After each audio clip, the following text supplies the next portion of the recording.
Que alegria. Estamos aqui para mais uma aula e nós vamos dar continuidade no tema, né, a respeito das armaduras. E nós vamos para o livro de Efésios, capítulo 6, o versículo 16. Embraçando sempre o escudo da fé, com o qual podereis apagar todos os dardos inflamados do maligno. Nós viemos tratando sobre como adquirir, como nos apropriar das armaduras de Deus, como ativar elas em nós. E, como nós falamos na última aula,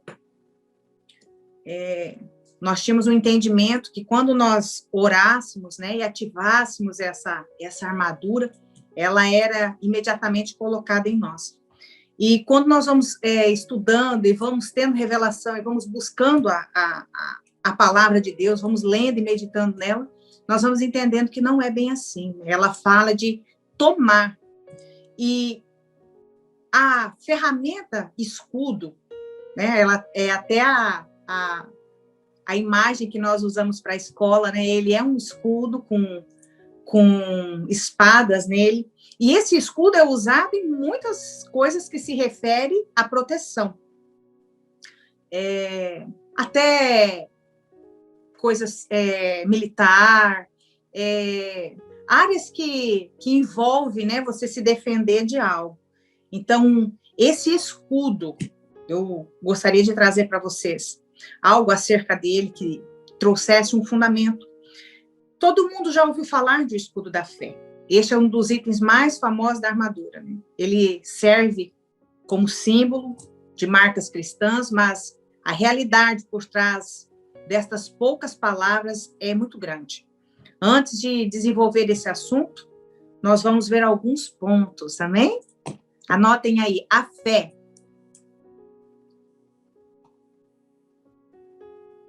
A primeira coisa que devemos entender é o que, afinal, é esta fé. Nós temos uma galeria aí de heróis da fé, né?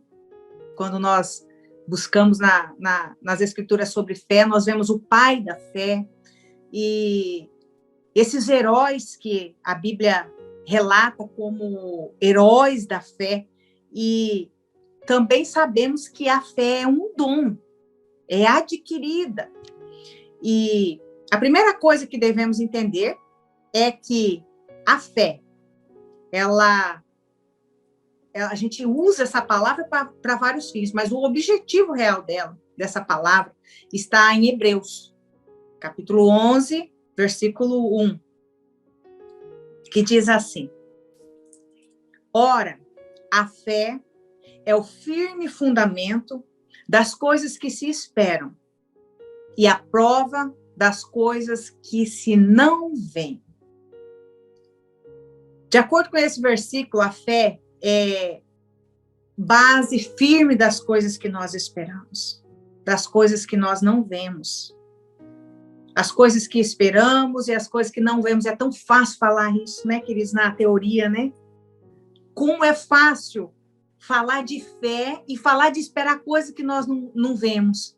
Mas quando nós vamos viver, e eu gosto muito de falar sobre viver, sobre as nossas experiências, porque são elas, queridos, são elas que dizem acerca da nossa fé, né? Eu tenho batido bastante que não é o que nós pregamos, mas é o que nós vivemos. E ministrar sobre fé, eu acredito que todos aqui já ministraram, e todos já foram ministrados sobre a fé. Mas a nossa debilidade está no dia a dia, está em colocar ela em prática, em saber colocar ela em prática. De acordo com esse versículo, a fé é a base firme das coisas que esperamos e das coisas que não vemos. Queridos, o que você enxerga, o que é humano, o que você consegue resolver com a força do seu braço, você consegue resolver com o seu intelecto, com a tua sabedoria, com os teus anos de experiência, com os teus anos de fundamentos de palavra. Nós não precisamos de fé para isso. O que você consegue resolver, você não precisa de fé. Você precisa exercitar a fé em coisas que não têm possibilidade. Coisas que os seus olhos naturais não enxergam. É improvável, é impossível acontecer. É algo que está fora do padrão da naturalidade, entendem? É algo que nós precisamos ativar, queridos. Ativar. A fé, ela é ativada, ela é um dom. A guerra espiritual é um bom exemplo de coisas que não vemos. A realidade espiritual é muito viva e atuante, mesmo que nós não conseguimos ver com os nossos olhos. Quando nós falamos de batalha espiritual, queridos, é algo que precisa também ter fé. Né? Não tem como você crer que você tem um inimigo invisível se você não usar a fé. Porque você não enxerga esse inimigo, você enxerga uma pessoa.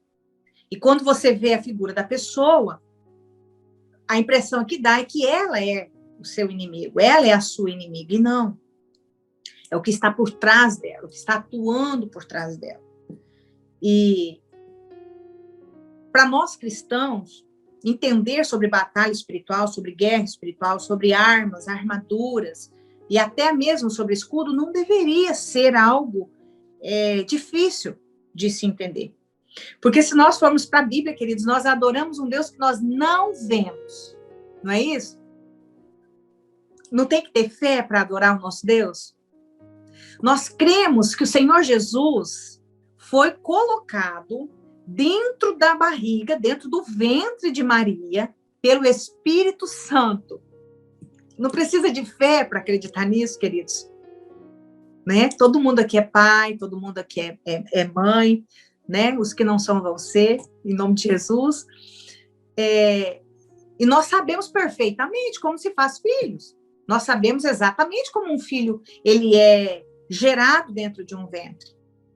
E quando nós optamos pelo caminho da fé, os nossos olhos, eles precisam ser treinados constantemente para nós não nos tornarmos racionais. Para nós não voltarmos a crer, queridos, que as coisas são naturais, são físicas. Pois o caminho da fé é um caminho, queridos, o caminho do evangelho é um caminho trilhado pela fé. Por outro lado, as coisas que esperamos não são necessariamente as coisas que não vemos. No nosso dia a dia, a fé deve ser atuante em muitas frentes. Mesmo porque, se nos dedicamos a viver com integridade a vida cristã, passaremos por maus bocados. E é aí que a fé entra para nos sanar de todas as coisas. Nós já temos tratado isso e eu vou voltar a falar sobre isso. Nos passaram um evangelho e nos passaram uma vida com Cristo de bênçãos e milagres, né? Nos trouxeram que, ao aceitar Jesus, ao descer as águas, ao mudar a rota da nossa vida, as coisas se tornariam leves, suaves, né? Iriam melhorar em tudo. E, na verdade, queridos, a nossa guerra começa quando nós aceitamos Jesus como Senhor e Salvador. Aqui começou a nossa batalha espiritual. Aqui começou o nosso trilhar, o nosso caminho de fé. Foi aqui que nós começamos a guerrear. Guerrear contra as trevas, guerrear contra a nossa vontade humana, guerrear contra as dores, as mazelas da nossa alma. E esse caminho de guerra espiritual, de batalha espiritual, ela é real. Ele é um caminho real. Apesar de nós não o vermos, nós o sentimos. todas as vezes que nós passamos por problemas, que nós passamos por dificuldade para romper, né, essa batalha e essa guerra, aí nós entendemos que é espiritual. Porque no natural, queridos, nós podemos atuar com as nossas qualidades. Podemos atuar com a nossa sabedoria, podemos atuar com o nosso entendimento. Mas na batalha espiritual, na vida espiritual, né, a vida nossa como cristão, sem fé, é impossível agradar a Deus. Sem fé é impossível você caminhar os caminhos do Senhor. Na verdade, a fé bíblica do passado vislumbrou, em grande medida, as coisas que se esperam, como foi com Abraão. Ele creu. Nós já temos falado do pai da fé. Nós temos trazido a memória de Abraão aí, né? Um homem que creu, mesmo sendo impossível, mesmo sendo improvável, ele gerar na velhice, mesmo sendo improvável a esposa dele ovular, a esposa dele gerar um filho. Só um minutinho, queridos.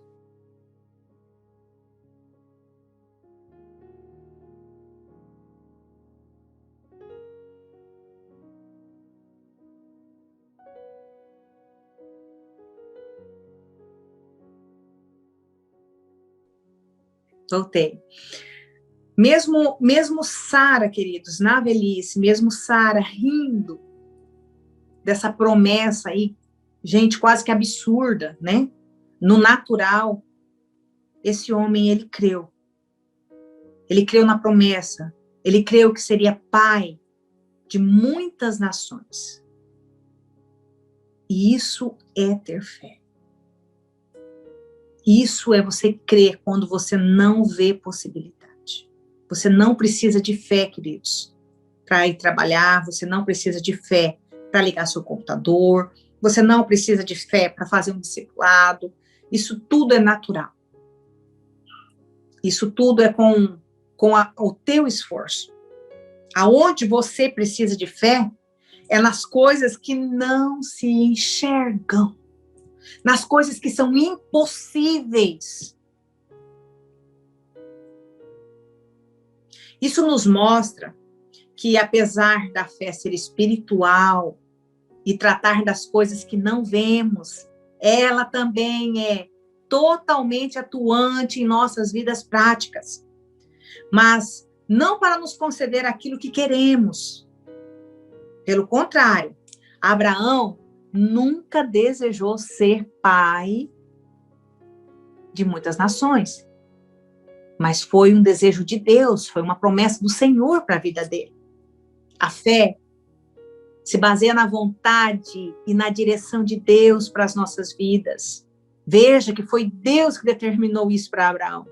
Seria pai de muitas nações. E não Abraão que foi lá orar, queridos. Foi clamar, foi jejuar. Não.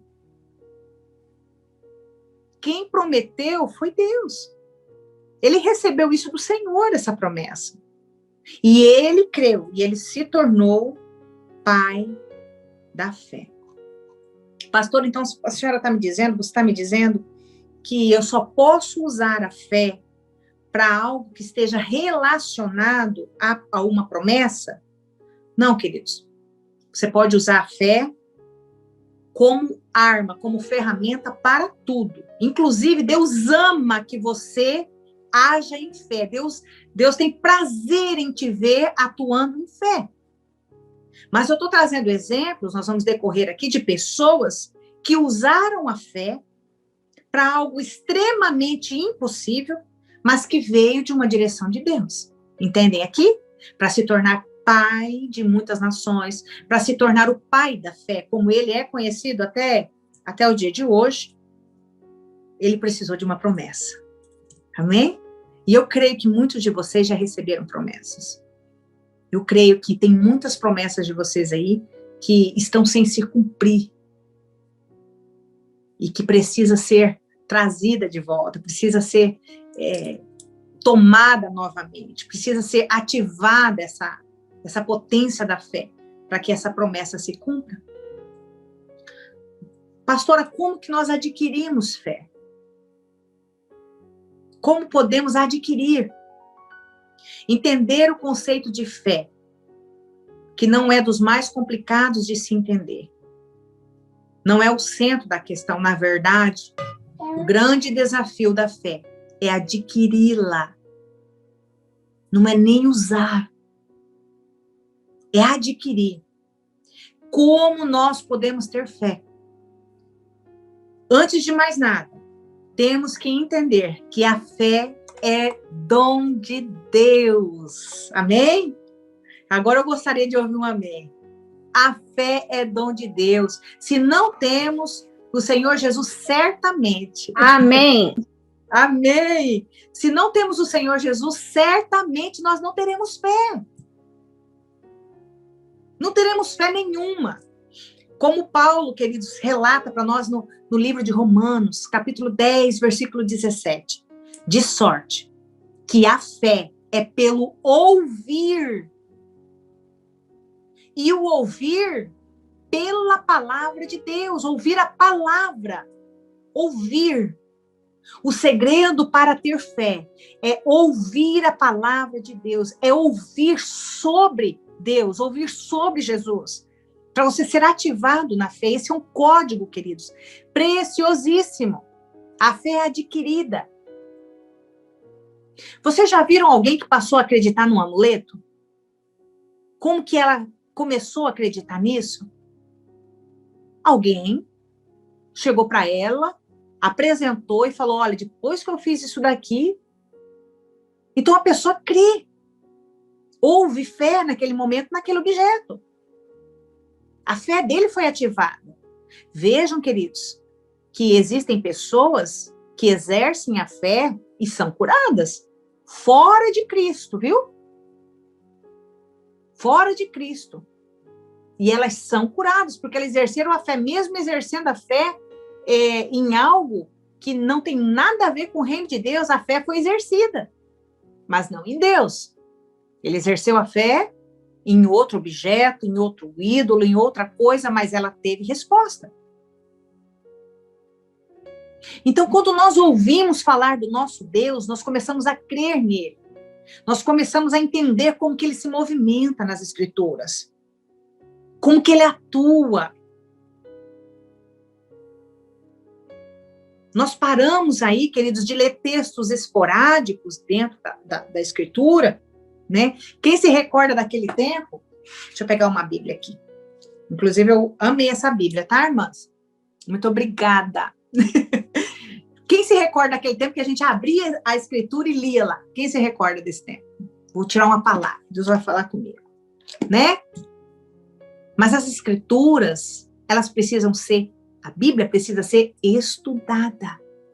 Nós precisamos meditar e ouvir. A fé vem pelo ouvir. Assim entendemos que a fé é um dom gerado pelo ouvir da palavra de Deus, que opera em nosso interior poderosamente, a tal ponto de gerar fé nesse processo. Não se trata de uma receita de bolo, mas de uma realidade de vida com o Senhor. Se ouvirmos dele a sua palavra, queridos, certamente seremos homens e mulheres cheias de fé, cheia de intrepidez, pessoas, queridos, que irão crer. E como pastor, agora eu vou falar, queridos. Se o meu coração se alegra quando eu vejo alguém com fé, você já imaginou o coração de Deus? Queridos, a diferença de quando eu ministro alguém que tem fé para alguém que não tem fé é gigantesca. Quando a pessoa não tem o hábito de meditar nas Escrituras, de estudá-las, sabe? Quando ela não tem paixão por Cristo, quando ela não tem paixão pelo Deus dela, quando isso ainda não bate dentro do coração, ela ainda não sente esses desejos, ela ainda não entende, né? Esse poder que há nas Escrituras, quando ela não tem esse amor ainda ativado nele, a ministração é de um jeito. Quando nós vamos ministrar uma pessoa que tem temor, queridos, quando nós vamos ministrar uma pessoa que tem amor, que medita nas escrituras, meu Deus, é outro tipo de ministração. A pessoa se rende, ela entende perfeitamente que ela errou. Não é difícil para ela entender que aquele caminho ali, que ela entrou, é um caminho de morte, é um caminho errado. Porque nós vamos na palavra, e quando a palavra vem com a pessoa, vem na pessoa, quando ela vem contra a pessoa, ela entra como uma espada. E na hora ela sabe que ali é o Senhor. Às vezes na correção, às vezes no amor. Mas as nossas guerras, elas são vencidas pela palavra. E como que nós nos defendemos de palavras lançadas contra nós? Como que nós nos defendemos, queridos? Só tem uma forma. Com escudo, com a fé. Então, se alguém fala para você que você não vai conseguir, e isso hoje não é mais audível. Hoje as trevas trabalham, queridos, articulando assim perfeitamente um som. Elas criam um som no nosso ambiente. E esse som, ele vem na nossa mente, como se fosse seu pensamento. E você fala, sou eu que estou pensando isso, sou eu que estou triste. Sou eu que estou vendo isso. E você não consegue se defender. Você se esquece de uma palavra simples, resistir ao diabo e ele fugirá de vós. Essa é uma defesa.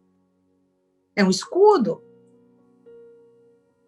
É um ataque.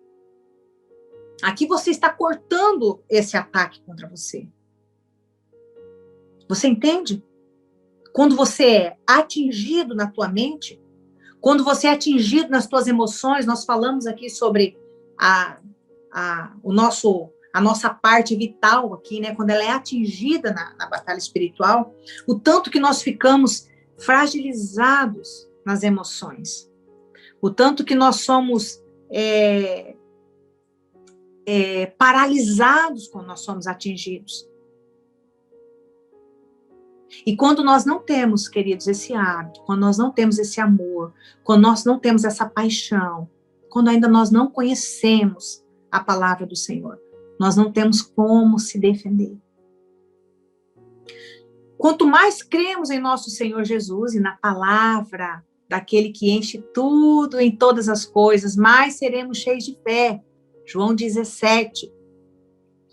João 17 nos diz, a palavra é a verdade. Lembra? Conhecereis. Quem se recorda aí? Como que nós podemos... E a verdade vos libertará. Exatamente. Conheça a palavra e ela te libertará. É ela que te liberta. É com ela que você vai para cima. Marcos 16, 17. Vamos lá. Como podemos ser cheios de fé se não cremos nas Escrituras? Diz assim, e estes sinais seguirão aos que crerem. Pegou aí? Não tem sinal quando não tem fé. Então, se nós estamos frios, se nós estamos descontentes, se nós estamos chateados, se nós estamos ofendidos, não há sinais no nosso meio. Vocês se recordam o que Jesus teve que fazer para começar o ministério dele? Ele teve que sair da cidade dele. Ele teve que ir para Galileia. Porque as pessoas que viram Jesus crescer, falaram, esse é o filho do carpinteiro? Você quer me dizer que esse homem aí tem algum poder, alguma autoridade? Gente, eu vi esse menino crescer. E em Israel, queridos, que as crianças são ensinados profundamente desde pequenininho, não é novidade nenhuma uma criança instruída. Isso não é um milagre lá. Milagre é no Brasil, isso. Israel é cultura, é natural. Aqui não. A criança vai começar a aprender alguma coisa com 15 anos, 14, né? Às vezes as escolinhas, elas trabalham muito com entretenimento, desenhinho, pinturinha, e não ensinam princípios. Então, quando Jesus tem que sair e ir para Galileia, preste atenção. Aquele povo não tinha fé. Aquele povo não iria receber milagre. Eles não iriam extrair de Jesus aquilo que o Pai entregou para ele. Então, aqui já está um código bem precioso. Amém? Para sermos, queridos, ativados em sinais, para nós termos no nosso meio, como igreja, os sinais do Senhor, nós precisamos crer. E se nós não estamos nem crendo, queridos, que a nossa guerra é espiritual, porque nós estamos brigando entre nós, entre os humanos, se torna uma guerra natural. E uma guerra natural nós não vencemos assim. Nós vencemos com o quê? Nós vencemos a guerra natural com armas naturais. E a palavra do Senhor diz que a nossa guerra não é contra carne e sangue, e sim contra hostes, potestades, principados, dominadores do mal. Isso é tão claro, queridos, que na nossa oração que o Senhor instituiu para nós, o Pai Nosso, ele fala, livra-nos do mal. Que mal é esse? Para que nós precisamos de um escudo? Para que nós precisamos da palavra para nos livrar do mal? Vamos lá. E na prática, Marcos 16, 17 diz assim, e estes sinais seguirão os que crerem. E na prática, não me seguirem, o que está faltando? Se os sinais, na prática, não me seguirem, o que está faltando? A resposta, está faltando a fé. Se eu não creio que os sinais podem me seguir, certamente eles não seguirão. Se você não crê que ao você impor as mãos, alguém pode ser curado, você pode ministrar a cura impondo as mãos, nunca vai acontecer, porque você nunca vai colocar. Se você não tiver fé de colocar a mão e declarar a cura, ai, pastora, mas a cura é um dom. E estes sinais seguirão os que crerem, e não os que têm dom. Que lindo, gente. Nós precisamos ser ativados na fé. Nós precisamos nos apaixonar pelo Senhor novamente.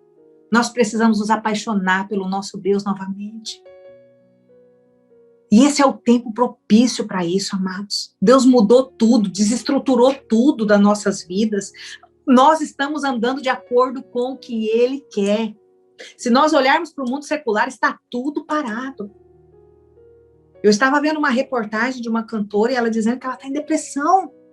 Porque ela está dentro de casa com a família, ela não está cantando, não está fazendo shows.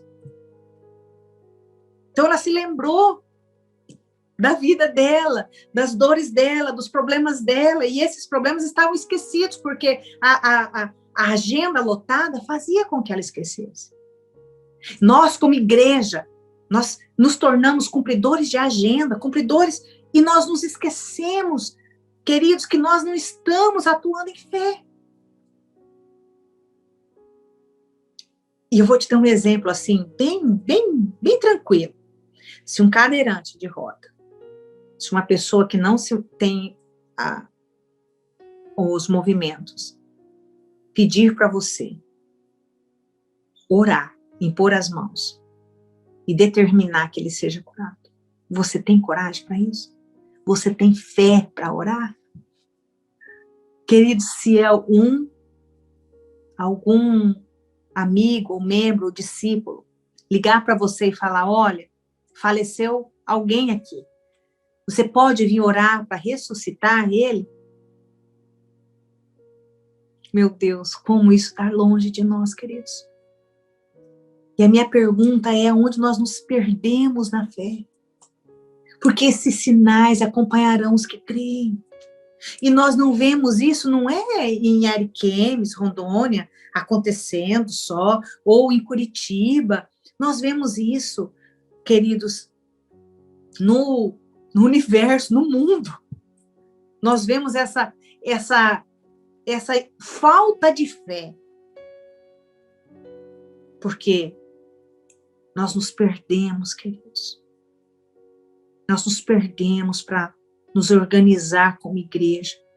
E nós deixamos de exercer a fé. Exercitar a fé. Graças a Deus que nós não deixamos de exercitar a fé nas ofertas, viu? Graças a Deus que nós não deixamos de exercitar a fé clamando, crendo, confiando, né, na vida financeira. Essa é uma das partes que eu vejo ainda atuante, e graças a Deus. Mas o restante nós fomos deixando. E eu tenho certeza, queridos, que aqui no nosso meio, se eu pedir para alguém que já colocou a mão e a pessoa foi curada, tem. Eu mesmo já tive. Meu Deus, eu nem acreditei quando aconteceu. Falei, não é possível. E ela falou, não, sumiu. Sumiu o nódulo, pastora, sumiu. Estava imenso, sumiu. Eu falei, meu Deus, sumiu. Isso deveria ser natural. Sumiu o nódulo, aleluia. E eu espantada, porque eu orei e o nódulo sumiu. Então, queridos, essa responsabilidade, primeira, eu trago para mim. Primeira comigo. Primeiro nós temos que colocar em nós temos que crer. Nós precisamos exercitar a fé. Eu falo isso sempre, em todas as aulas eu vou falar, se nós fôssemos pessoas normais, nós não estaríamos aqui. Não estaríamos. Se nós pensássemos como o povo dessa terra pensa, nós não estaríamos aqui. Eu tenho certeza que você estaria fazendo outra coisa. Nós não somos normais. Nós não podemos pensar como pessoas normais. Precisa haver uma diferença entre mim e uma pessoa normal. Precisa haver uma diferença entre você e uma pessoa normal.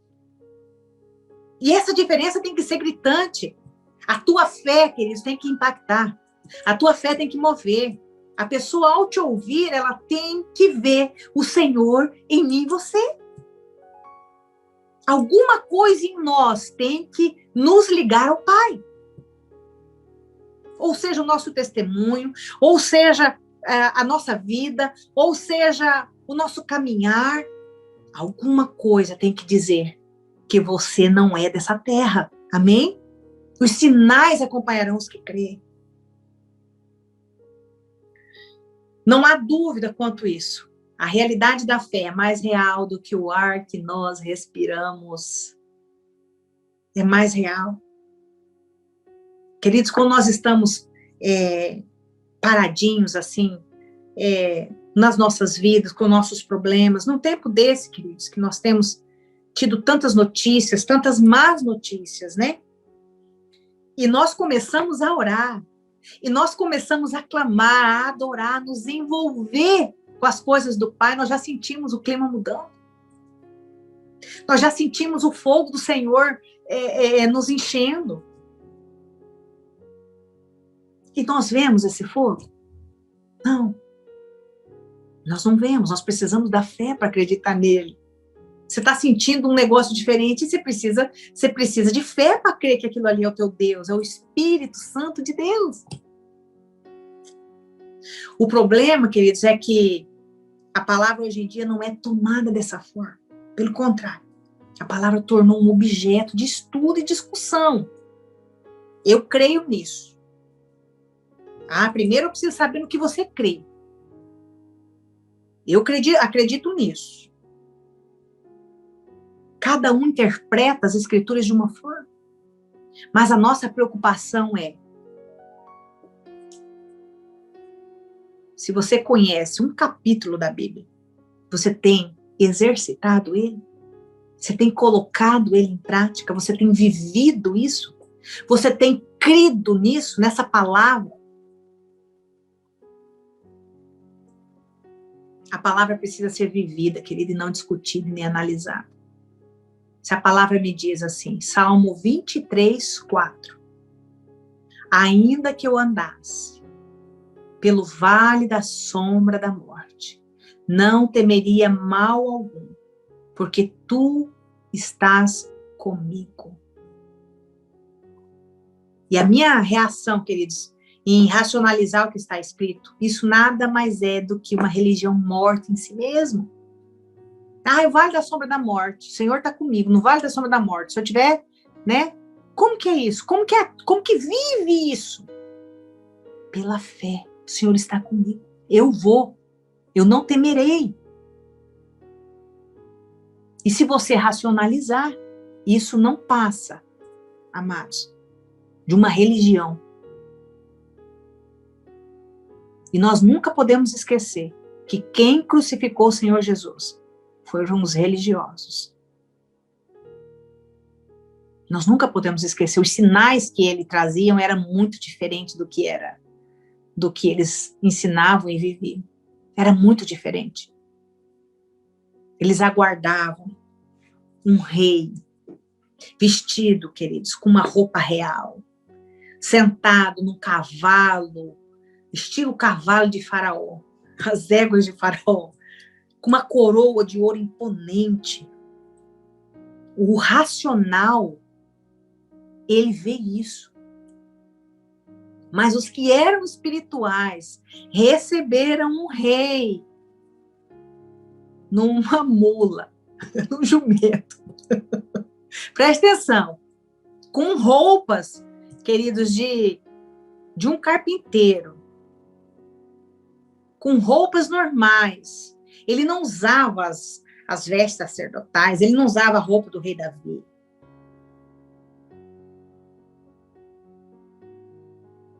Quem vai crer que ali estava o rei dos reis, o Senhor dos senhores?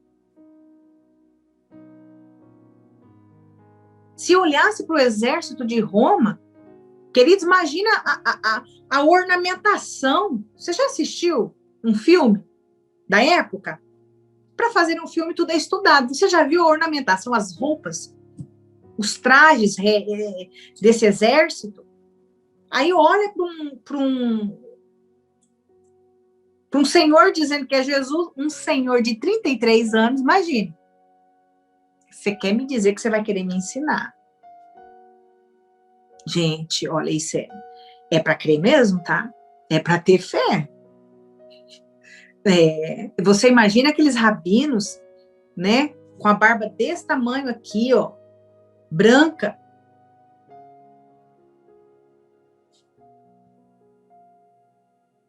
É para se discutir, não é? É para se pensar. Então entra Jesus com 6 pescadores, não vou dizer que ele estava com os 12, vamos dizer com 6 pescadores, Pedro, Tiago, João, conheço esse pessoal tudo aí. Você vai me dizer que essa é a equipe de Jesus. É para rir, né? Essa é a equipe de libertadores do mundo.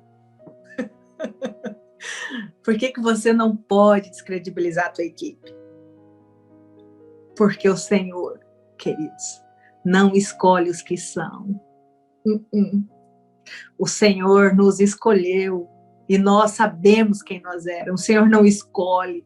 O Senhor escolhe, queridos, aqueles que têm um coração voltado para Ele. Esse Deus é lindo demais. Ele não escolhe pessoas, queridos, normais. Ele traz pessoas que não têm crédito. A religião não te dá crédito. E ele traz e manifesta sinais. Amém? Vamos lá. Entretanto, se a palavra viva é eficaz, gera em mim essa fé prática. Então, eu passarei pelo vale da sombra da morte e realmente eu não temerei coisa alguma. Nem mesmo morte. Nem mesmo a morte, caso fosse apresentada diante de mim. Porque a palavra de Deus é viva, eficaz e poderosa para nos livrar. se necessário, até desse vale tenebroso. E nesses dias de guerra que vocês estão enfrentando aí, e que eu estou enfrentando aqui, que nós estamos enfrentando, a nossa arma é a palavra do Senhor. O nosso escudo é a nossa fé. É a nossa fé que nos traz, querida, essa proteção.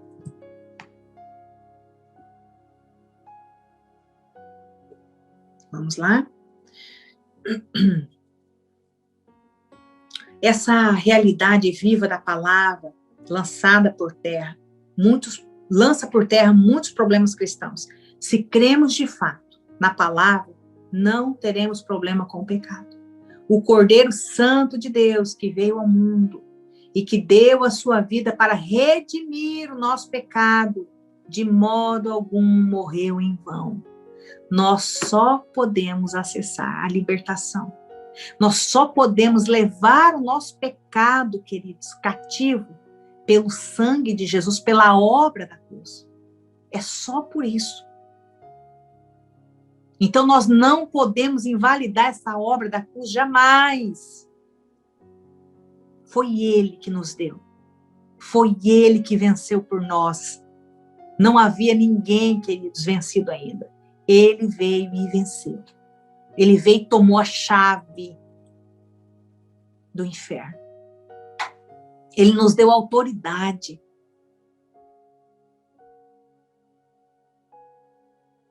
Eu creio na obra de Cristo, na cruz, portanto, queridos, eu acesso a obra de Cristo.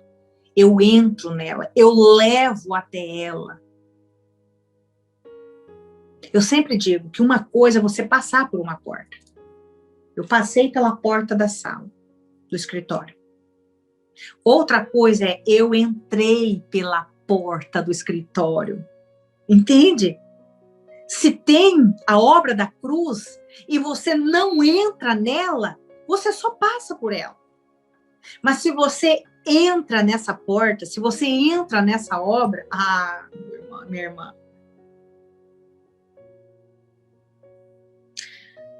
Falando de fé ainda, queridos, nós devemos crer no poder e na autoridade outorgada por Deus à igreja. O corpo santo do Senhor não sabe o poder que detém. Nós vemos trabalhando isso já. Se todos soubessem o poder de estar em unidade, declarando, decretando, estabelecendo, orando uns pelos outros, conhecendo a debilidade um dos outros, levando até a cruz, chamando à existência, queridos, os milagres, impondo as mãos uns nos outros. Marcos 16, versículo 17 e 18. E estes sinais seguirão aos que crerem. Em meu nome expulsarão os demônios, falarão novas línguas, pegarão nas serpentes, e se beberem alguma coisa mortífera, não lhes fará dano algum. E porão as mãos sobre os enfermos e os curarão. Queridos, olha bem isto. Estes sinais seguirão aos que crerem. Em meu nome expulsarão os demônios. Isso aqui, queridos, é Novo Testamento, amém? Expulsarão demônios de quem? Quem vai fazer isso? Ah, pastor, o grupo de libertação, eu mesmo, eu não vou mexer com isso aí, não. Essa autoridade é para a igreja. Pode não ser o seu chamado, e você tem o direito, queridos. Mas é uma autoridade dada à igreja. Se você faz parte do corpo de Cristo, já prepara. Hora por hora, pode ser que você se você foge muito, pode ser que Deus coloque algum endemoniado na sua frente por aí. E daí? Eu já contei para vocês, né? Como que foi a primeira vez que eu expulsei um demônio. Eu contei na intercessão, aí no dia que eu ministrei em Curitiba, vocês. Como que foi? Eu não me escolhi não, viu? Só Deus. Então, pode ser que isso aconteça. Então, você precisa estar preparado. Não é que você precisa estar sem pecado, não é esse medo, essa coisa que nos colocam. É algo que você precisa exercer no nome de Jesus, não é no teu nome. Não é no meu nome que nós fazemos isso. Essa autoridade foi dada pelo Pai. E não só expulsar demônios, mas falar em novas línguas, pegar em serpentes e beber alguma coisa, queridos, que seja oferecida, sacrificada, que seja mortífera.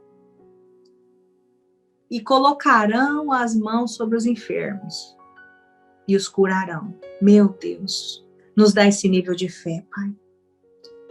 Senhor, em nome de Jesus, essa palavra fala exatamente do que a igreja é capaz. A igreja, amém? Eu e você, nós. E nós devemos crer que a igreja é capaz de realizar todas essas coisas. E muito mais. Então, a fé, queridos. A fé está ligada ao escudo. O nome dele é escudo da fé. Preste atenção. Tiago 2,17. A fé, se não tiver obras, é morta em si mesmo. Você viu isso aqui? Se a fé não tiver obras, ela é morta. Então, não tem como eu e você, queridos, dizermos que temos fé se nós não atuamos. Nós precisamos estar atuantes para manifestar a fé.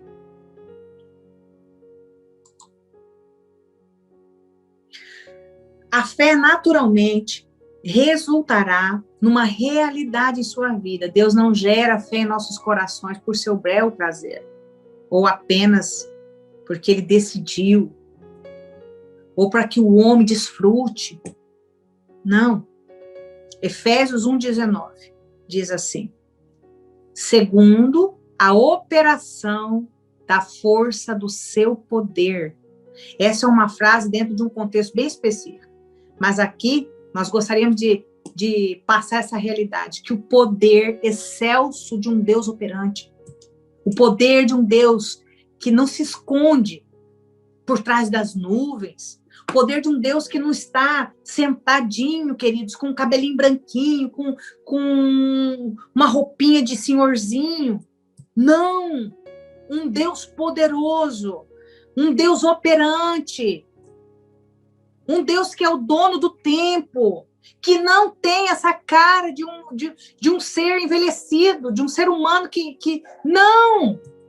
Ele controla o tempo. Você entende isso?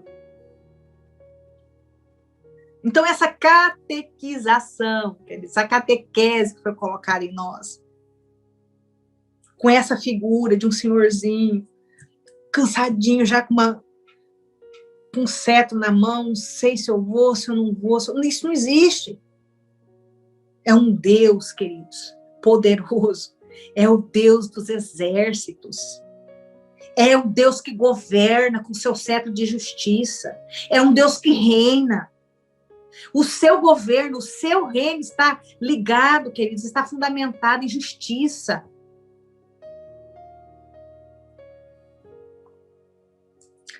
Vamos lá?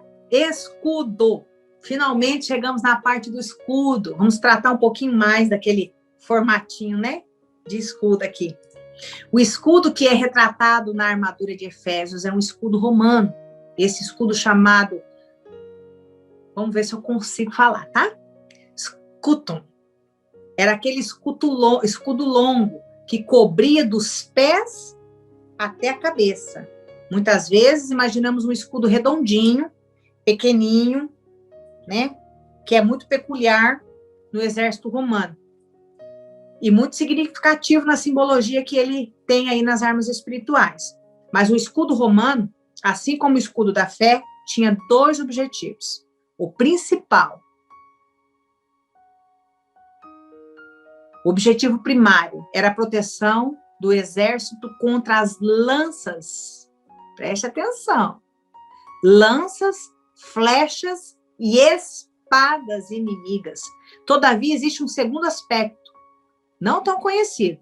O escudo era usado para possibilitar o avanço de toda uma legião. Essa tática ficou conhecida historicamente como formação tartaruga. Vocês já viram?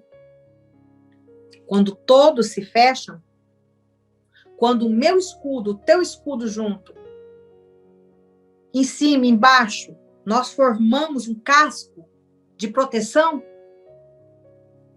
e nós podemos avançar porque virão flechas, virão espadas, virão lanças e nós não seremos atingidos porque eu cubro você, você me cobre e nós todos nos cobrimos. Agora, se tiver um no nosso meio, sem fé, eu não vou não, vocês podem ir. Eu não vou ficar. Já corre 3, querido. Já a tartaruga já desmontou, né? Se correu 3, vai vir uma flechada aqui, já vai pegar alguém. Mas se todos estiverem ali unidos, se todos estiverem no mesmo propósito, na unidade, crendo. O exemplo que Paulo usa nessa armadura também tem 2 aspectos. Vamos lá. O escudo como arma de defesa. A fé como peça fundamental contra os dardos do diabo. Lembra que nós falamos aqui? Seus ataques aqui. E, de fato, sem fé, não conseguiremos permanecer contra os intentos do inimigo. Seria impossível viver a vida de Deus sem esse escudo de defesa. Mesmo porque, constantemente, nós somos atacados pelo inimigo. E, uma vez sem escudo, seríamos alvos fáceis. O segundo aspecto tem a função de mobilidade. O primeiro é proteção, o segundo é mobilidade. A força defensiva do escudo permite à igreja contra-atacar o inimigo, amém? A palavra nos diz que as portas do inferno não prevaleceriam contra a igreja de Jesus. Mateus 16, 18. As portas do inferno, por quê, gente? Né? Por quê? Porque a nossa luta, queridos, é contra as trevas. E se as portas do inferno não podem prevalecer contra a igreja, sinal que a igreja tem autoridade para vencer a guerra estabelecida pelo inferno. Amém? Aqui Jesus está claramente demonstrando um aspecto ofensivo da igreja. De ir para cima. E assim podemos dizer que pela fé poderemos avançar contra as portas do inferno. É pela fé que nós estamos aqui. É pela fé. Mediante a tantas notícias, mediante a tantos problemas, mediante a tantas mortes. E nós estamos aqui sendo capacitados nas armaduras para nós avançarmos. Queridos, essas pessoas que estão perdendo pessoas, elas precisam de nós. Você tem noção de como ficarão essas pessoas? Eu assisti uma reportagem de uma moça que perdeu o esposo, a mãe, o pai, o filho. Ela ficou sozinha. Você tem noção dessas sobreviventes como estarão emocionalmente? Esse pessoal nós iremos cuidar. Não terá como nós motivarmos essas pessoas se não for pela fé. Não vai ter uma frase motivacional que vai tirar alguém de uma cadeia. Nós precisaremos, queridos, ter a ousadia e a coragem de exercitar a fé e as armas espirituais. A igreja, queridos, que vai ser levantada após isso daqui, precisa ser uma igreja forte. Nós precisamos estar fortalecidos. Tudo quanto é coisa que nós conhecemos, qualquer tipo de fama, queridos, tudo isso vai ser destronado, está sendo destronado, inclusive. e verdadeiramente ficará de pé quem tiver os fundamentos, os alicerces e a cobertura, o ataque, a força. Nós não conseguiremos tirar pessoas se nós estivermos presos. Então o Senhor está nos preparando, queridos, para isso. Nós iremos receber essas pessoas, nós iremos cuidar dessas pessoas doentes da alma, do corpo, do espírito. Por enquanto está todo mundo aí meio sem saber como agir. Mas vai chegar uma hora, queridos, que nós vamos ter que ir para cima. Nós não vamos poder ficar com as igrejas fechadas. Nós vamos ter que começar a se reunir de outras formas, clandestinas, em casa, como células, como corpo, como bairro, como vizinho. E nós vamos precisar manifestar a igreja ou nós vamos parar?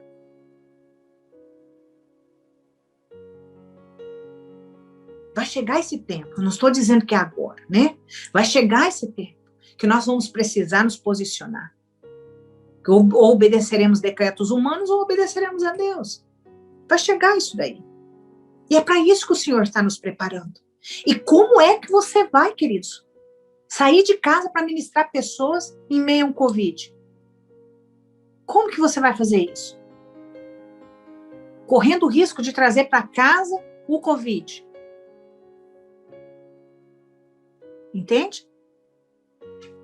Eu vou. Amém? Inclusive, eu já estou indo. Vamos lá? Se temos pensado na fé enquanto uma certeza que se realiza, podemos também dizer que quando evangelizamos e as pessoas se convertem, estamos atuando exatamente nesse sentido de fé. As suas portas não prevalecerão contra nós. Esse é só um exemplo da fé operante. E eu estou usando a salvação como um exemplo. A evangelização. E nós vamos, queridos, entrar num tempo de evangelizar. Porque você está vendo que as pessoas estão morrendo, mas nós não vemos batismo acontecendo. Você está vendo pessoas se rendendo ao Senhor Jesus? Queridos, essa chegada de pessoas se arrependendo, essa chegada de pessoas, queridos, se batizando, nós não estamos vendo isso. Pelo menos aqui nós não vemos, né? Não sei aí. E o que está acontecendo? Se o mundo está sendo chacoalhado. Então você imagina o nível, queridos, de falta de fé. Porque o nosso país, ele é considerado um país cristão. E independente se nós somos evangélicos ou se nós somos, queridos, de outra denominação, mas o nosso país é considerado cristão. E nós não vemos esse nível de aquebrantamento, sabe? De quebrantamento. Esse nível de busca, esse nível de humilhação. Está todo mundo ainda tentando fazer com que funcione, com que dê certo, né? Nós não sabemos fazer outra coisa. Mas nós vamos ter que aprender, amém? Nós vamos ter que aprender a exercer a fé, a exercitar, a crer. Nós seremos, queridos, esse exército que irá socorrer aqueles que estão desacreditados. Nós seremos esse povo, amém? Queremos trazer a salvação, iremos trazer essas pessoas ao Evangelho de Cristo. Iremos ativar essas pessoas a crer novamente. Mas se nós não tivermos esse dom ativado em nós, nós não vamos fazer nada. Nós vamos ser os que vão precisar de socorro. E nós precisamos ser o socorro. Nós precisamos buscar, queridos, aqueles que precisam de socorro. Vocês já viram, numa cena de filme aí, um corpo de bombeiro atuante? Socorrendo pessoas, tirando elas debaixo dos escombros. É dessa forma aí que a igreja vai atuar. Nós vamos tirar essas pessoas daí. Nós vamos buscar essas pessoas. E quando, queridos, essa pessoa teve a vida destruída, passou ali foi acabado com tudo, como esse caso que eu te falei, que eu te né? Ficou só ela. Então, quando ela vê um socorro, você já imaginou? Quando esse socorro chegar para a vida dela? E isso é um exemplo. O exemplo de Jesus em Lucas 4 é um excelente exemplo. O escudo sendo usado na defensiva. Ali, Jesus se firmou na palavra, com tamanha fé, que o diabo nada teve a fazer senão recuar. O que isso nos lembra, queridos? Tiago 4:7. Vamos lá? Sujeitai-vos, pois, a Deus. Resisti ao diabo e ele fugirá de vós. Sujeitai-vos. Os dardos inflamados do inimigo. O que quer dizer? Ao descrever esse estudo, queridos, nós podemos adicionar comentários. Os dardos do diabo, aonde que ele ataca na igreja? Aonde que ele entra? Quais são os ataques de um dardo? E nós seríamos assim bem razoáveis assim se nós falássemos que os dardos são o pecado. Mas é além disso daí. O diabo usa muitas mentiras, irmãos, diferentes para nos acusar. Então, quando você vê alguém com muita acusação, quando você vê muito apontamento, esse papel é do diabo, viu? João 8:44. Sim, dentre elas, o pecado não pode ser esquecido. O pecado também é um dardo. Um dos dardos do diabo, aliás, é nos culpar baseado em algum pecado que cometemos. Viu?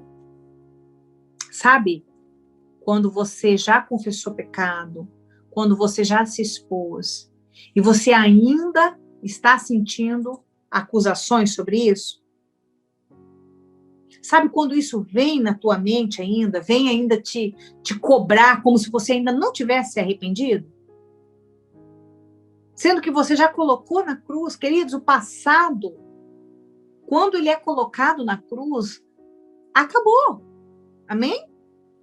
Quando você expõe isso, quando você passa a obra da cruz nisso, não tem por que você permanecer em acusação.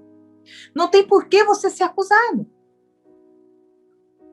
Então, quando você estiver sendo acusado, você precisa usar o escudo. Você precisa usar a fé. Você precisa crer no perdão. Você precisa declarar que crê. Você precisa paralisar a obra de acusação. A acusação, queridos, é tão grave quanto o pecado. Porque por mais que você não pratique mais, ou por mais que você tenha se arrependido, se você continua sendo acusado disso, você precisa usar o escudo. E sabe quem é campeão para nos acusar, queridos? Do passado? A nossa família. As pessoas que conheceram você lá atrás mentindo, roubando, elas são as primeiras a não acreditar e a voltar a acusar dessas velhas práticas, desses velhos atos. Então, eu quero te passar uma chave bem poderosa. E quando você receber algum tipo de acusação, você vai falar, meu querido, minha querida, o meu passado está na cruz do Calvário. Amém? O meu passado foi colocado na cruz. Isso não faz mais parte de mim. E essa acusação não virá mais sobre você. Se você já colocou isso na cruz, acabou.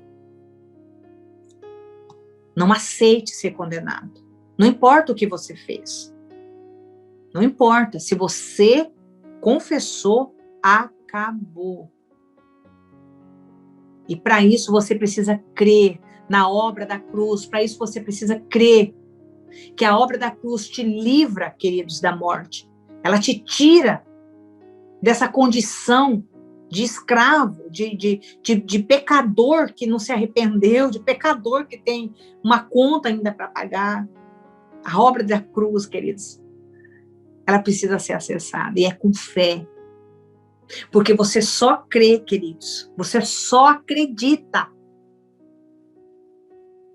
que a obra da cruz te trouxe libertação, salvação, redenção, remissão pela fé. Não tem como você acreditar se não for pela fé. Amém? Vamos lá. Então é com o escudo. Amém? Quando esse pensamento vir de, eu vou fazer porque eu não consigo mesmo vencer isso daqui, eu vou fazer de novo. Quando esse tipo de acusação vier, você vai levantar o escudo. Vamos falar sobre a espada agora, amém, queridos? Falamos sobre o escudo, finalizamos ele e vamos falar sobre a espada. Efésios 6:17. Tomai também a espada do Espírito, que é a palavra de Deus. A espada do Espírito é uma das armas espirituais citadas por Paulo em Efésios 6. É a única arma de ataque, mas também serve para defesa, amém? Assim como o escudo serve para ataque e para defesa. Porque quando nós fazemos a proteção, né? Eu cubro você, você cobre a mim, nós avançamos. Lembra? A espada é da mesma forma. Ela tanto serve para atacar como para se defender. Vamos lá. Como nós vimos aí nos outros estudos das partes das armaduras, vemos alguns pontos. E antes de entrar na prática dessas armas, veremos sobre a palavra de Deus. Quando lemos em Efésios sobre a espada do Espírito, também lemos que ela é a palavra de Deus. A palavra de Deus é uma arma de vital importância nessa armadura. Sem ela estaríamos alheios aos ataques do diabo, sem possibilidade de nos defender, propriamente, muito menos de contra-atacar. Quando falamos sobre a palavra, o que devemos compreender é que precisa habitar a nossa vida profundamente. A palavra de Deus precisa ser verdade.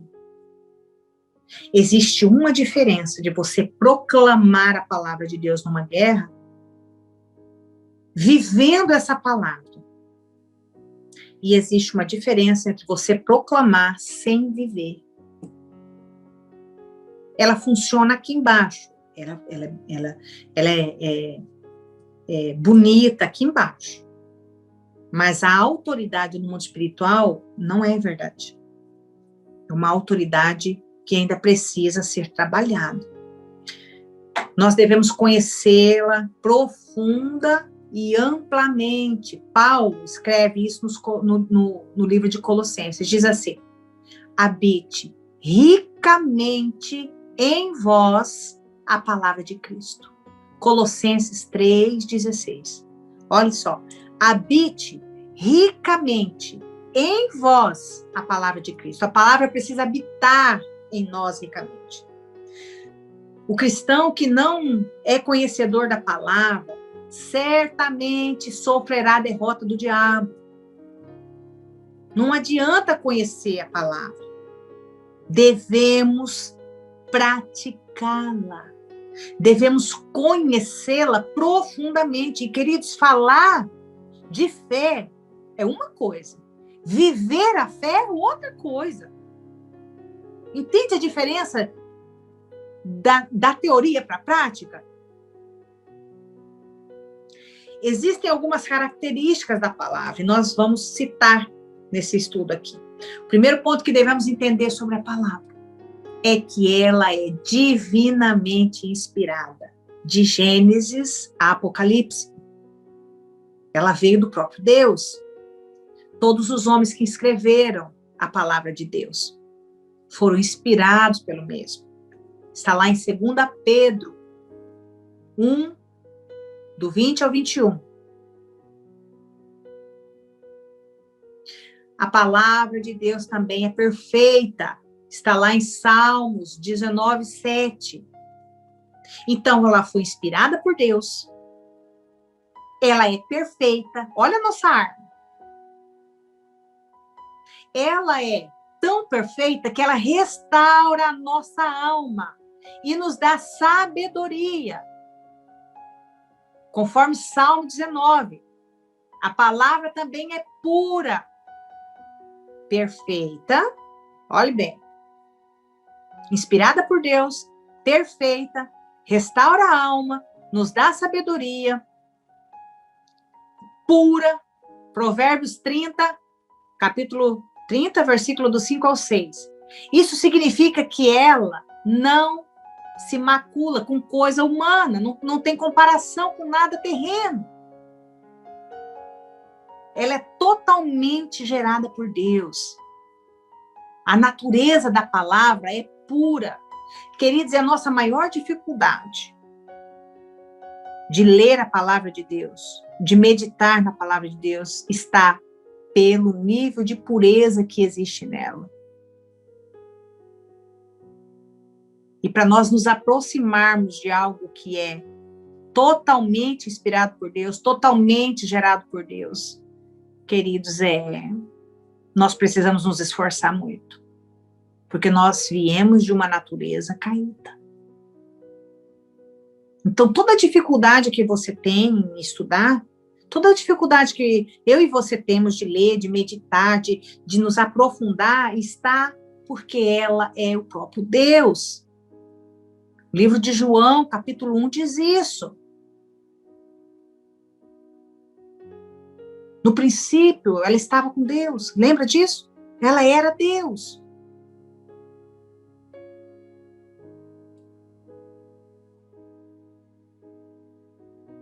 Ela era o verbo. Ele era o verbo, a pessoa de Jesus. E o verbo se fez carne. Lembra? Ele era a palavra. E a palavra se fez carne.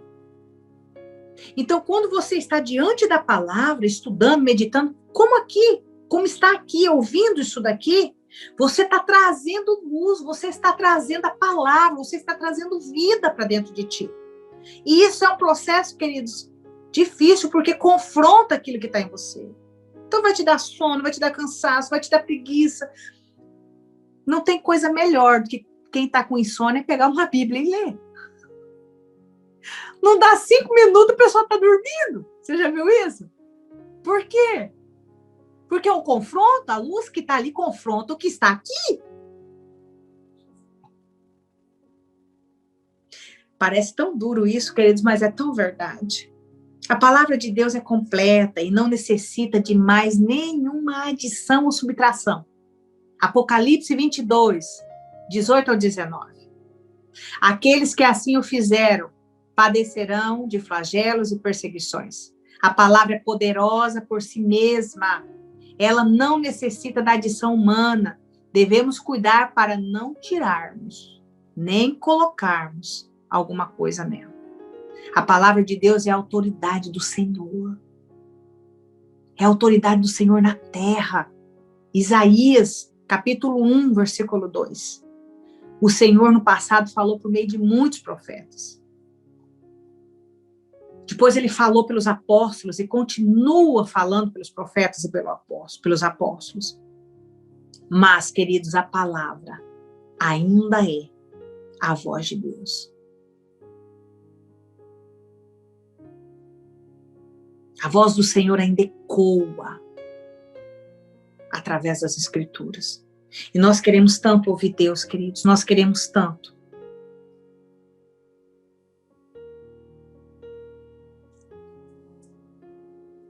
A palavra de Deus é eficaz em todos os seus propósitos. Ela não volta vazia, mas cumpre os desígnios do Senhor. Isaías 55, do 10 ao 11. A palavra de Deus também é a verdade que todos os homens procuram. João 17, 17. E nos dá sabedoria para andarmos em nosso caminho como uma lâmpada, alumiando o caminho das trevas. Salmo 119, versículo 105. Por fim, a palavra nos conduz para a salvação em Cristo Jesus, nosso Senhor. 2 Timóteo, capítulo 3, do 15 ao 17. Vamos falar sobre a espada do Espírito. Finalmente falaremos sobre essa espada. Essa espada precisa ser compreendida. A palavra de grego para essa espada é makaira, que é uma palavra muito comum no Novo Testamento. Makaira é a espada mais normal carregada pelos soldados. Elas eram colocadas em uma bainha na cintura. Quem se lembra aqui?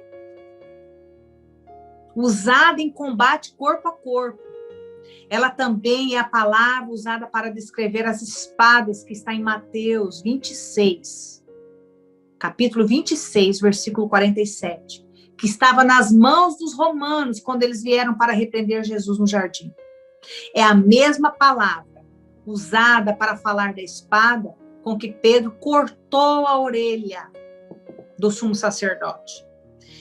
É também a mesma palavra usada em Atos para matar Tiago, irmão de João. Ela também é a espada usada contra os heróis da fé, em Hebreus 11.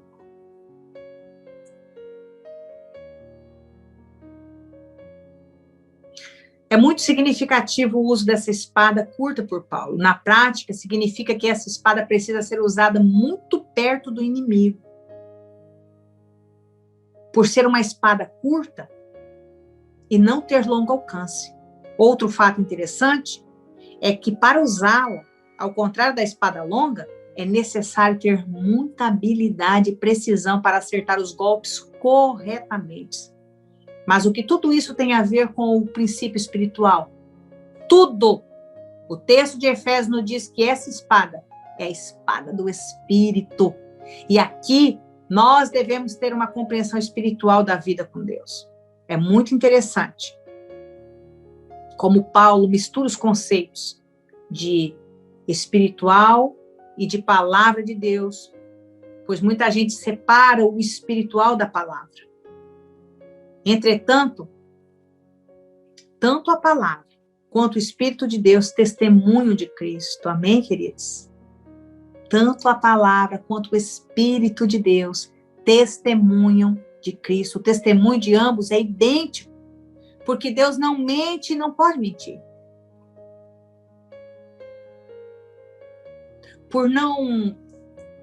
Por isso não é orar para começar a usar a arma. A palavra de Deus nos diz, queridos, que essas armas, essas ferramentas, elas são tomadas. O Espírito é o vento de Deus que sopra em nossos corações e é através da palavra revelada. Essa espada irá cortar e destruir todas as obras do diabo.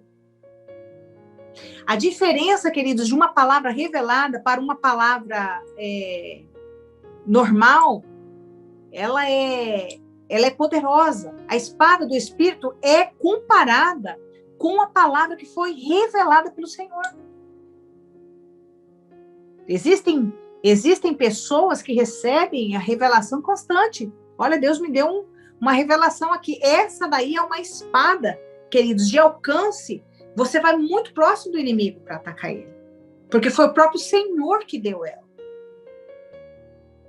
Então, quando a palavra revelada vem, o ataque é muito mais preciso. É o próprio Espírito. A espada do Espírito tem sempre um objetivo específico que visa a destruição das obras do diabo. Ela é a palavra de Deus, sendo praticada e aplicada na vida pessoal. Hebreus 4:12. Porque a palavra de Deus é viva e eficaz e mais cortante do que qualquer espada de 2 gumes e penetra até o ponto de dividir a alma e o espírito, juntas e medulas, e é apta para discernir os pensamentos e o propósito do coração. Meu Deus do céu, queridos. A palavra confronta os nossos pensamentos e os propósitos que estão em nós. Tudo aquilo que tiver dentro de mim, de você, que não condiz com a palavra, queridos, nós precisamos descartar. É ela que discerne. É ela que diz se nós estamos no caminho certo ou não. É a palavra. É ela a espada que divide. É ela a espada. É ela que divide juntas e medulas. É ela que divide, queridos, os nossos pensamentos. É ela que faz separação. Então, tudo aquilo que estiver dentro do nosso coração, dentro da nossa mente, que não condizer com a palavra de Deus, precisa ser passada a espada. Amém? O primeiro ponto que nós gostaríamos de salientar é que a palavra é apta para discernir os pensamentos e propósitos do coração. Quando a nossa espada espiritual está afiada, teremos a capacidade espiritual de discernir não só os pensamentos, como o propósito do coração. Isso provado no exemplo de Pedro com Ananias e Safira. Amém? Livro dos Atos dos Apóstolos, capítulo 5, versículo 1 ao 11. Anotem aí. Atos 5, do 1 ao 11. Pedro discerniu totalmente, através do Espírito de Deus, a oferta de Ananias e Safira. Segundo exemplo interessante de salientar, serve para defender dos ataques do diabo. Nós vemos que Jesus, ao ser tentado, em Lucas 4, 1 ao 13, respondeu ao diabo. A palavra aqui foi usada como defensiva, viu? Mas também destruiu também todas as intenções dele. Veja aqui, Coríntios. Porque as armas da nossa milícia não são carnais, e sim poderosas em Deus para destruir fortalezas. Olha isso.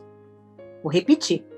Porque as armas da nossa milícia não são carnais, e sim poderosas em Deus para destruir fortalezas, anulando nós sofismas e toda altivez que se levante contra o conhecimento de Deus, e levando cativo todo pensamento à obediência de Cristo, e estando prontos para punir toda desobediência. Meu Deus, uma vez completa a vossa submissão. Segundo Coríntios 10, do 4 ao 6.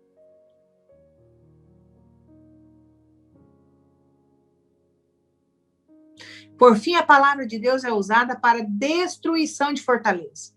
Esse é um ponto vital, de suma importância, mas também é complicado de se tratar, pela enganosa liberdade pregada no mundo atual.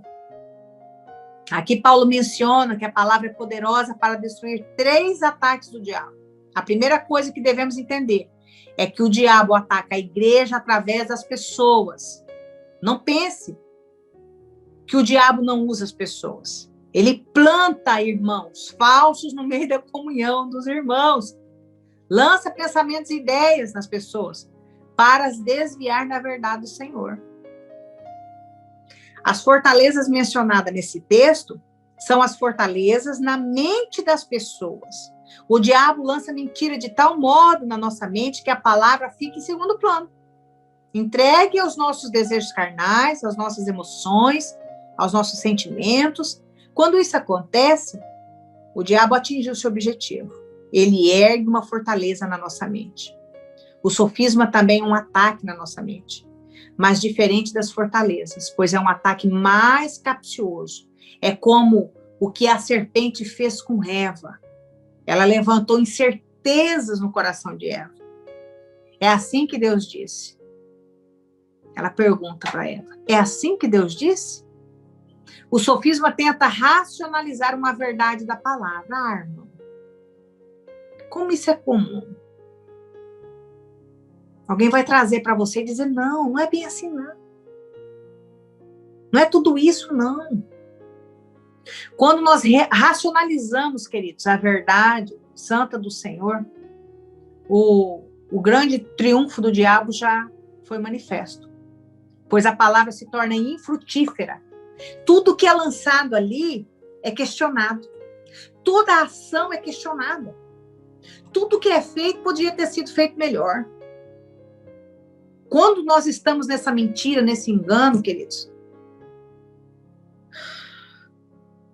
nós estamos sendo muito paralisados. Nós estamos perdendo completamente, queridos. Assim como Eva perdeu. Por fim, a altivez, que também é uma arma em nossa mente. Isso aqui é muito sério, viu? É um ataque que tem a intenção de colocar em xeque as autoridades instituídas por Deus em meio aos irmãos. A altivez tem muito a ver com a insubmissão. Todas essas coisas na prática parecem ser inofensivas, mas não se engane, viu? O objetivo de cada uma delas é se levantar contra o real conhecimento de Deus e tornar a sua obra nesse local infrutífera. A insubmissão é um sinal significativo que pode ser considerado. Normalmente, irmãos insubmissos dão lugar aos sofismas, às fortalezas e à altivez. Está tudo ligado. Insubmissão, sofismas, fortalezas nas suas mentes, viu? Nem existe o problema e lá dentro está instalado como se ele fosse real. E altivez. Queridos, como que nós, para finalizarmos, como que nós remediamos tudo isso? Como que nós encerramos isso na prática agora, trazendo para a nossa vida? Queridos, o remédio para isso é exortar os irmãos. E ninguém gosta de ser exortado, né? Ninguém gosta de ser corrigido, ninguém gosta de ser discipulado, né? Ainda que seja necessário punir o desobediente e trazer à luz alguma situação específica. Veja que nossa luta, a hora nenhuma, é contra a carne e o sangue, mas contra os principados e potestades. Nós vamos contra a fortaleza que está na mente e não contra a pessoa. Amém? E uma vez que alguém dá lugar ao diabo, esse se torna repreensível e precisa se submeter à vontade de Deus. Nesse caso, queridos, sobre essa parte da exortação, essa parte da correção, nós precisamos tomar muito cuidado, mas nós precisamos fazer, viu? Nós não podemos deixar os nossos irmãos presos em fortalezas, mesmo que a correção traga consequências, porque geralmente traz, né? E não é gostoso ser corrigido. Eu sei muito bem disso. Mas é a correção, é a exortação, queridos, que me traz de volta a sanidade mental, a palavra de Deus, a obediência. Quando nós saímos do limite, nós precisamos de alguém que nos traga de volta. Viu? Nós precisamos.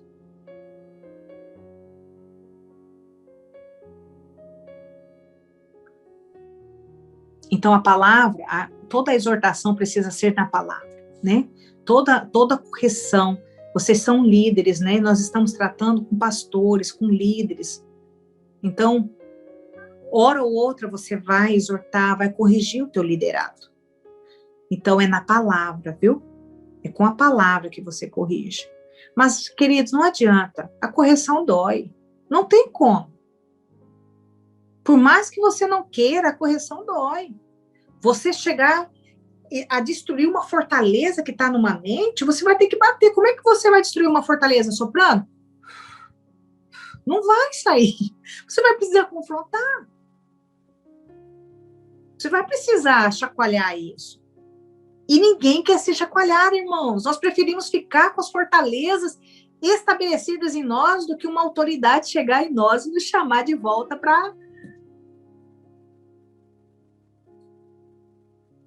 Isso é muito real. Isso é muito normal no nosso meio. Até porque, queridos, nós vamos ministrar sobre uma entidade chamada Jezabel, e ela atua nas casas, nas famílias, queridos, desde a infância. Quando ela é confrontada, quando uma criança é corrigida pelos professores, e ela chega em casa chorando e faz algum show, na hora o pai fala, eu vou mostrar para essa professora que você tem pai. O que é isso? Quem corrige meus filhos sou eu. Então ali, queridos, já cria uma cultura de insubmissão, porque a professora é uma autoridade. E você cresce com essa cultura, passa ela para frente, você entende? Então, quando vem a correção para nós também não aceitamos. Nós também não queremos ser corrigidos. Já começa aí. Quando é adolescente, acontece algo num curso, acontece algo e precisa chamar o pai e a mãe. Não, vamos lá resolver isso aí. O que é isso? Olha, professor, eu quero que a senhora fale comigo, tá? Que a senhora trate comigo, porque eu sou o pai, eu sou a mãe, e eu corrijo meus filhos. Ué, então dá aula para ele. Ensina ele.